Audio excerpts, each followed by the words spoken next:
Жартылай финалға іріктеу аяқталды. Өңіріміздің Сарыарқа хоккей құрамасы жеңіске жетті. 2-4 есебімен біздің команда жанкүйерлерінің үмітін ақтады. Енді 31 тамыз күні болатын көкшетаулық хоккейшілермен кездесуге дайындалуда.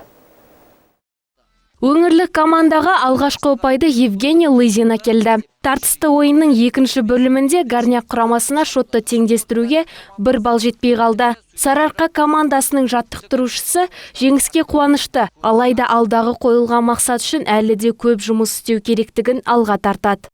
Перед чемпионатом, где команды смотрят свои слабые и сильные стороны.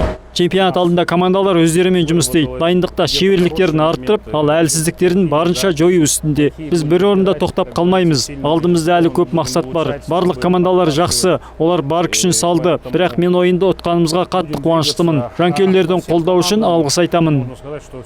Горняк құрамасы осы уақытқа дейін Б тобындағы тізімде бірінші орында келе жатқан болатын. Ендігі олар бұл ойындарда бір сатыға төмен түсті. Рудныйдан келген команда хоккей саласындағы белсенді командалардың бірі. Жақсы ойын болды. Біздің команда бірінші кезеңнің соңында және екінші кезеңнің басында сәл осалдық таныттық дейді Горняк командасының бас жаттықтырушысы. Сонымен қатар бапкер қарсылас команданы жеңісімен құттықтады.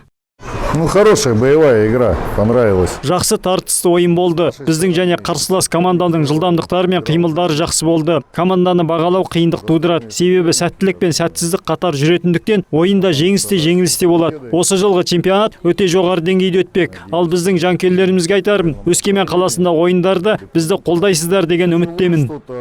Айта кетсек, әр облыстың командалары әртүрлі топқа бөлініп жарысқан болатын. А тобының жеңімпазы Петропавлдық команда құлагер болды.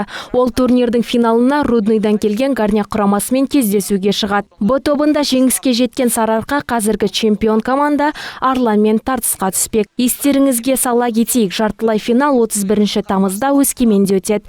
1 қыркүйекте Қазақстан Республикасы 2024 кубогының жеңімпазы анықталады. Ақгүл Сұлтанқызы, Дастан Шанин, 1 Қарағанды телеарнасы.